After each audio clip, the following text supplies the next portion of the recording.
But the content aware tool, just in case you wanted to play with it to see what it's supposed to do, it's actually pretty amazing. It's just not going to be too amazing probably on this particular image because this is really not a good image for it. A really good example would be like if you had a lot of grass or something, but not something where you've got like this really busy background. But basically, like if you want to just completely remove something out of the picture, let's say that we wanted to remove, I don't know, this tool or whatever this thing is, this playground item down here. We could draw, I'm not really suggesting that this is what we would really do, but we could draw this entire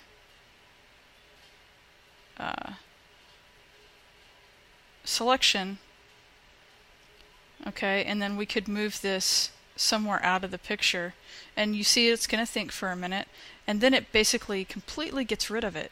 And then if we wanted again to remove it just completely out of the picture, it's not going to do that, and then it tells me no pixels were selected. But if we wanted to move that over and we wanted to move the girl over, we could, but if we start to move the girl over, it's going to do something a little bit different. It's going to have some different results. And then we could also get rid of the shadow and so on.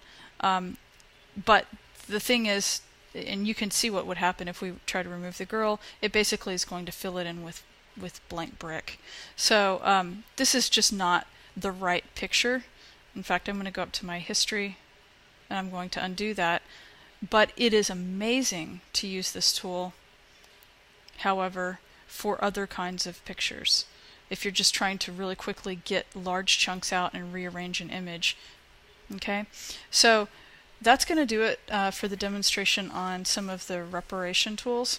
And if you want to go ahead and save this out, let's say that you're going to save it for 4-color printing or something, then you could go ahead and make sure that your color mode is chosen correctly.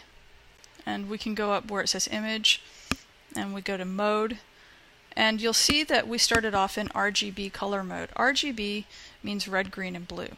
RGB is a color mode that is based on things that are going to have light passing through them, like displays, like a television or an LCD monitor or something like that. CMYK is for print. That's a 4-color ink process: cyan, magenta, yellow, and black. I'm not going to go into all of the crazy machinations of how you get these different color models. In fact, if you want, you can go to the website that I've put together that has the color section, all about color theory and also about how we get modern color pickers. And that's at the learn.leekotner.com website, and it's under ArtSpeak under color. But just understand that whenever you change the mode, what happens is that you're actually changing the color channels from red, green, and blue. Now you're adding 4 channels and you're converting it to cyan, magenta, yellow, and black. And it's going to tell you that it's changing the profile, and you would say okay. And it might actually make the picture look a little bit different to you, and that's normal. And so if you were actually to look at the channels, now you see that you've got a CMYK composite channel, and then you also have cyan, magenta, and yellow. Okay?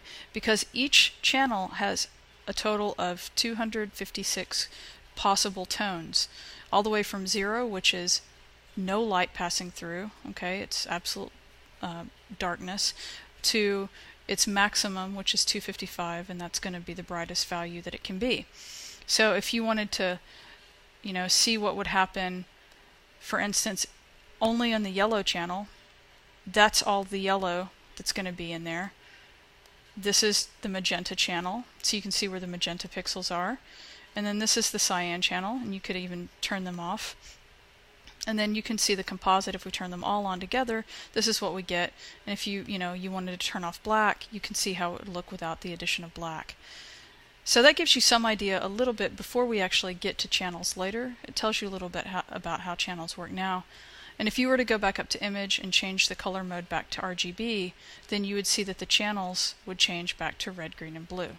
Okay? So we're going to go ahead and move that back to CMYK. Let's give me that warning again. And now I could go and I could say save as, and I'll save this as something different. We'll call it CMYK. That if that was something that you were going to be printing on a CMYK printer, or if you're sending it off to a 4-color press, then you could do something like that. I'll go ahead and save it. And just so you know that you typically wouldn't be sending a Photoshop document to a printer. We were just saving out CMYK as a Photoshop document, as a PSD document, so that we could have that native document. What you would probably be doing to send this out to a printer, if it was just a print, I mean, you might be doing a lot more with it, but if you wanted to save out a print, you can go to Save As again, and this time you can do Save As a Copy, and you could tell it to be a TIFF file.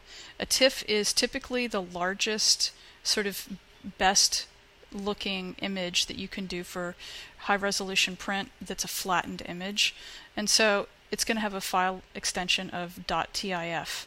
Okay, and so that's one of the ways that you can definitely tell which images are which. So the TIF file format is a really good one for printing high resolution prints. Alright, so we can go ahead and hit save. And then it's up to you whether or not you want to do any kind of compression. I typically don't do any compression because then it's going to be maximum quality. There are not a lot of reasons that you would choose to use compression, and we're not really going to be hitting that. And it doesn't really matter, honestly, about the byte order if you change it to Macintosh or IBM PC. Either one is going to be fine. You're still going to be able to open on both systems.